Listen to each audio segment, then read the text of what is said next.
Hello everyone, welcome back to my channel. ನೀವು ನನ್ನ last ವಿಡಿಯೋದಲ್ಲಿ ನಾವು ನಮ್ಮ ಕುಟುಂಬದಲ್ಲಿ ಗೌರಿ ಹಬ್ಬನ ಹೇಗೆ ಆಚರಣೆ ಮಾಡಿದ್ವಿ ಅಂತ ನೀವು ನೋಡಿರ್ಬೋದು. ಗೌರಿ ಹಬ್ಬ ಆದಮೇಲೆ ನೆಕ್ಸ್ಟು ಗಣೇಶ ಹಬ್ಬಕ್ಕೋಸ್ಕರ ಪ್ರಿಪ್ರೇಷನ್ನ ಮಾಡ್ಕೊತಾ ಇದ್ವಿ.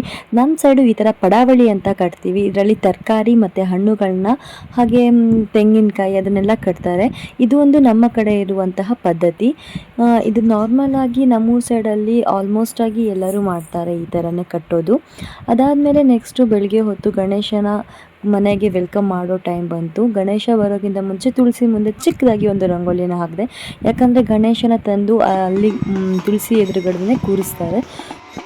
ತಮಟೆ, ತಾಳ, ವಾದ್ಯ, ಪಟಾಕಿ, ಹೂವಿನ ಸುರಿಮಳೆಯೊಂದಿಗೆ ನಮ್ಮ ಈ ಮುದ್ದು ಗಣೇಶನ ನಾವು ನಮ್ಮ ಮನೆಗೆ ವೆಲ್ಕಮ್ ಮಾಡ್ಕೊಂಡ್ವಿ. ಇಲ್ಲಿ ಚಿಕ್ಕೋರು ದೊಡ್ಡೋರು ಅನ್ನೋ ಭೇದ ಭಾವ ಇಲ್ಲದೇ ಎಲ್ಲರೂ ಖುಷಿಯಿಂದ ಸಂಭ್ರಮದಿಂದ ನಾವು ನಮ್ಮ ಗಣೇಶನ ವೆಲ್ಕಮ್ ಮಾಡಿದ್ವಿ ಮನೆಗೆ.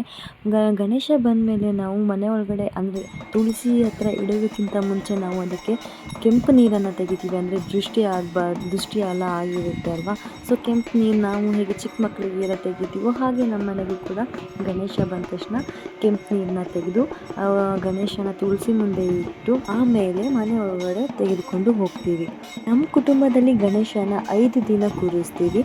ಒಂದೊಂದು ಸೈಡು ಒಂದೊಂದು ಥರ ಇರುತ್ತೆ. ಅಂದರೆ ಒಬ್ಬೊಬ್ಬರು 2 ದಿನ ಕೂರಿಸ್ತಾರೆ, ಒಬ್ಬೊಬ್ಬರು 4 ದಿನ. ಹಾಗೆ ನಮ್ಮ ಕುಟುಂಬದಲ್ಲಿ 5 ದಿನನ ನಾವು ಕೂರಿಸ್ತೀವಿ ಗಣೇಶನ. ನಮ್ಮ ಕುಟುಂಬದ್ದು ಕೆಂಪು ಬಣ್ಣದ ಗಣಪತಿ. ಇದು ತುಂಬಾ ಪವರ್ಫುಲ್ ಅಂತಲೇ ಹೇಳ್ಬೋದು. ಯಾರು ಕೂಡ ಜಾಸ್ತಿಯಾಗಿ ಕೆಂಪು ಬಣ್ಣದಲ್ಲಿ ಮಾಡಿಸಲ್ಲ. ಇದು ಹಳೆ ಕಾಲದಿಂದಲೂ ಪದ್ಧತಿ ಇರೋದ್ರಿಂದ ಅದನ್ನು ಇನ್ನೂ ಕೂಡ ರೂಢಿಯಲ್ಲಿ ಇಟ್ಟಿದ್ದಾರೆ. ಅಂದರೆ ಈ ಕಲರ್ ಬಿಟ್ಟು ಬೇರೆ ಕಲರ್ ನಾವು ಮನೆಗೆ ಗಣೇಶನ ತರಲ್ಲ, ಇದೇ ಕಲರಲ್ಲೇ ನಾವು ಗಣೇಶನ ತರ್ತೀವಿ.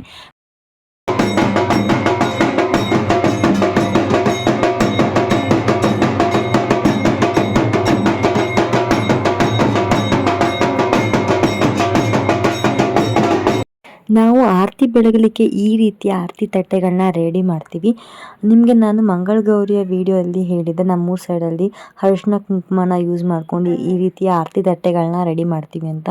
ಸೊ ನೋಡಿ, ಈ ರೀತಿಯಾಗಿ ಫಸ್ಟು ನಾವು ಎಣ್ಣೆಯಲ್ಲಿ ಡಿಸೈನ್ನ ಬಿಡಿಸ್ಕೊಂಡು ಅದ್ರ ಮೇಲೆ ಅರಿಶಿನ ಅಥವಾ ಕುಂಕುಮನ ಹಾಕಿ ಈ ರೀತಿಯಾಗಿ ಆರತಿ ತಟ್ಟೆಗಳನ್ನ ನಾವು ರೆಡಿ ಮಾಡ್ಕೊತೀವಿ ಆರತಿ ತೆಗಿಯೋದಕ್ಕೆ. ಇದನ್ನೆಲ್ಲ ನನ್ನ ನಾದಿನಿ ಸ್ವಾತಿ ಅಂತ ಅವ್ರು ಮಾಡ್ತಾಯಿದ್ರು. 4 ದಿನವೂ ಅವರನ್ನೇ ಮಾಡಿದ್ದು. ಹಾಗೆ ನಾವು ಗಣೇಶನ ಕೂರಿಸೋದಕ್ಕೆ ನಮ್ಮ ಗಣೇಶನ ಪೀಠ ಕೂಡ ರೆಡಿಯಾಗಿತ್ತು. ಹಾಗೆ ನಾನು ಆವಾಗಲೇ ಪಡಾವಳಿ ಅಂತ ತೋರಿಸಿದ್ನಲ್ವ, ನೋಡಿ ಈ ರೀತಿಯಾಗಿ ಫುಲ್ಫಿಲ್ಲಾಗಿ ಮಾಡಿದ್ದಾರೆ.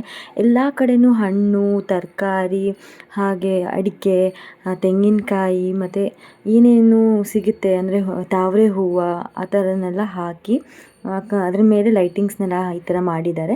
ಗಣೇಶನ ಪೀಠದಲ್ಲಿ ಕೂರಿಸಿ ಫಸ್ಟು ಮೊದಲಿಗೆ ಅಲಂಕಾರ ಮಾಡೋಕ್ಕಿಂತ ಮುಂಚೆನೇ ಒಂದು ಆರತಿ ಹಾಗೆ ಊದ್ಬತ್ತಿನ ಬೆಳಗ್ತೀವಿ.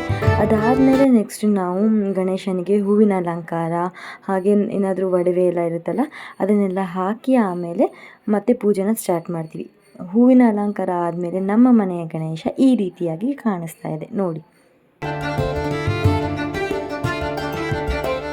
ಅಲಂಕಾರ ಎಲ್ಲ ಮುಗಿದಾದ್ಮೇಲೆ ಬಾಳೆ ಎಲೆಯಲ್ಲಿ ನಾವು ಮಾಡಿಟ್ಟಿರುವಂಥ ಎಲ್ಲ ರೀತಿಯ ಪ್ರಸಾದ ಅಂದರೆ ಕರ್ಜಿಕಾಯಿ, ಮೋದಕ, ಪಾಯಸ ಮತ್ತು ಏನೇನು ನಾವು ಊಟಕ್ಕೆ ಮಾಡಿರ್ತೀವಿ ಅದನ್ನೆಲ್ಲ ಫಸ್ಟು ನಾವು ಗಣೇಶನಿಗೆ ನೈವೇದ್ಯ ಮಾಡಿ ಒಬ್ಬೊಬ್ಬರೇ ಆಗಿ ಕುಟುಂಬದಲ್ಲಿರುವಂಥವರೆಲ್ಲರೂ ಗಂಡಸರು ತೆಂಗಿನಕಾಯಿನ ಹೊಡೆದು ಅಲ್ಲಿ ದೇವ್ರ ಮುಂದೆ ಇಡ್ತಾರೆ. ನನಗೆ ಎಲ್ಲರದ್ದು ವೀಡಿಯೋನ ಕ್ಯಾಪ್ಚರ್ ಮಾಡ್ಕೊಳ್ಳೋಕ್ಕೆ ಆಗಿಲ್ಲ. ಬಿಕಾಸ್ ಆಫ್ ನನಗೆ ಮಗಳು ಇರೋದ್ರಿಂದ ಅವಳ ಕಡೆ ಬ್ಯುಸಿ ಆಗಿದ್ದೆ. ನನಗೆ ಸ್ವಲ್ಪನೇ ವೀಡಿಯೋ ಕ್ಯಾಪ್ಚರ್ ಮಾಡೋ ಅಷ್ಟಾಯಿತು. ಸಚಿನ್ ಅವರು ಕೂಡ ಮಾಡಿದ್ರು, ತೆಂಗಿನಕಾಯಿ ಎಲ್ಲ ಹೊಡೆದು ದೇವರಿಗೆ ನೈವೇದ್ಯನ ಮಾಡಿದ್ರು. ಹಾಗೆ ನನ್ನ ನಿತಿನ್ ಕೂಡ ಅವನದು ಕೂಡ ವಿಡಿಯೋ ಸಿಕ್ತು. ಅವನು ಕೂಡ ತೆಂಗಿನಕಾಯಿನ ಹೊಡೆದು ನೈವೇದ್ಯನ ಮಾಡ್ದ. ಹೀಗೆ ಒಬ್ಬರಾದ್ಮೇಲೆ ಒಬ್ಬೊಬ್ಬರು ದೊಡ್ಡವರಿಂದ ಚಿಕ್ಕವರವರೆಗೂ ಎಲ್ಲ ಗಂಡಸರು ತೆಂಗಿನಕಾಯಿ ಹೊಡೆದು ನೈವೇದ್ಯನ ಮಾಡ್ತಾರೆ. ಇದು ಹಳೆ ಮನೆ, ಇಲ್ಲಿ ಯಾರೂ ಕೂಡ ಇರೋದಿಲ್ಲ. ಗಣೇಶ ಹಬ್ಬ ಬಂದಾಗ ಎಲ್ಲರೂ ಸೇರಿ ಗಣೇಶ ಹಬ್ಬನ ಮಾಡ್ತೀವಿ ಒಟ್ಟಿಗೆ. ಒಟ್ಟು 4 ಫ್ಯಾಮಿಲಿ ಇದ್ದೀವಿ. 4 ಫ್ಯಾಮಿಲಿಯವರೆಲ್ಲರೂ ಸೇರಿ ಬಂದು ಗಣೇಶ ಹಬ್ಬನ ಈ ರೀತಿಯಾಗಿ ಆಚರಣೆ ಮಾಡ್ತೀವಿ. ತುಂಬಾ ಖುಷಿಯಾಗುತ್ತೆ, ತುಂಬಾ ಎಂಜಾಯ್ ಕೂಡ ಮಾಡ್ತೀವಿ ಎಲ್ಲರೂ ಸೇರಿಕೊಂಡು. ನನಗೆ ತುಂಬ ಜನ ನಾನು ಹಾಕಿರೋ ಸ್ಟೇಟಸ್ ನೋಡಿ ರಿಪ್ಲೈ ಮಾಡೋರಿದ್ದಾರೆ, ನಿಮ್ಮ ಕಡೆ ಪದ್ಧತಿ ಸಂಪ್ರದಾಯ ತುಂಬಾ ಚೆನ್ನಾಗಿದೆ, ತುಂಬ ಡಿಫ್ರೆಂಟ್ ಆಗಿದೆ ಅಂತ. ಸೊ ಕಮೆಂಟ್ ಮಾಡಿದವ್ರು ಎಲ್ಲರಿಗೂ ಥ್ಯಾಂಕ್ ಯು ಸೋ ಮಚ್. ಅದಾದಮೇಲೆ ನಾವು ಗಣೇಶ ಅಥವಾ ದೇವ್ರ ಮುಂದೆ ಈ ರೀತಿಯಾಗಿ 9 ಎಲೆಗಳನ್ನ ಇಟ್ಟು ಬಡಿಸ್ತೀವಿ.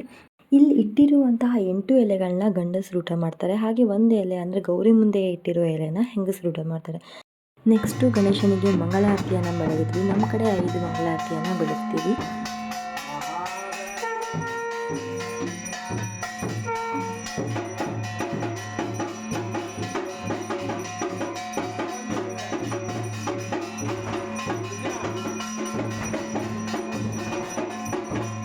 ಸೀರಿಯಸ್ಲಿ ಹೇಳ್ತೀನಿ, ಮಂಗಳಾರತಿ ತೆಗಿಬೇಕಾದ್ರೆ ಅಂತೂ ಎಲ್ಲರಿಗೂ ಅನುಭವ ಆಗಿರ್ಬೋದು.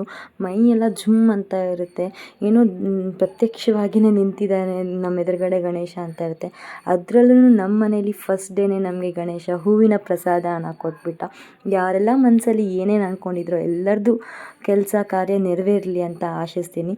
ನೋಡಿ, ತುಂಬಾ ಖುಷಿಯಾಯಿತು. ಎಲ್ಲರಿಗೂ ಮೈ ಜುಮ್ ಅಂತು ಪ್ರಸಾದ ಕೊಟ್ಟ ತಕ್ಷಣ. ಎಲ್ಲರೂ ಪುಣ್ಯ ಮಾಡಿದ್ದೀವಿ ಅಂತಲೇ ಹೇಳ್ಬೋದು. ಈ ರೀತಿಯಾಗಿ ನಮ್ಮ ಫಸ್ಟ್ ಡೇ ಗಣೇಶ ಸೆಲೆಬ್ರೇಷನ್ ಮುಗೀತು. ಆ್ಯಕ್ಚುಲಿ ಲಿಟ್ರಲಿ ನಿಮ್ಗೆ ಹೇಳಬೇಕು ಅಂತ ಅಂದರೆ ಪೂಜೆ ಮುಗಿಯೋದು ಸಂಜೆ 6 ಗಂಟೆ ಆಗುತ್ತೆ ನಮ್ಮ ಫ್ಯಾಮಿಲಿಯಲ್ಲಿ. 6 ಗಂಟೆ ಆದಮೇಲೆ 7-7:30 ನಮ್ಮದು ಊಟ ಎಲ್ಲ ಮುಗಿಯುತ್ತೆ. ಇಷ್ಟು ಆಗಿತ್ತು ನಮ್ಮ ಮೊದಲನೇ ದಿನದ ಸೆಲೆಬ್ರೇಷನ್. ಇನ್ನೂ 4 ದಿನ ಸೆಲೆಬ್ರೇಷನ್ ನಾವು ಹೇಗೆ ಮಾಡಿದ್ವಿ ಅಂತ ನೆಕ್ಸ್ಟ್ ವೀಡಿಯೋದಲ್ಲಿ ನಾನು ನಿಮಗೆ ತಿಳಿಸ್ತೀನಿ. ವಿಡಿಯೋ ಇಷ್ಟ ಆಗಿದ್ದರೆ ಪ್ಲೀಸ್ ಲೈಕ್ ಮಾಡಿ, ಶೇರ್ ಮಾಡಿ, ಸಬ್ಸ್ಕ್ರೈಬ್ ಮಾಡ್ಕೊಳ್ಳಿ.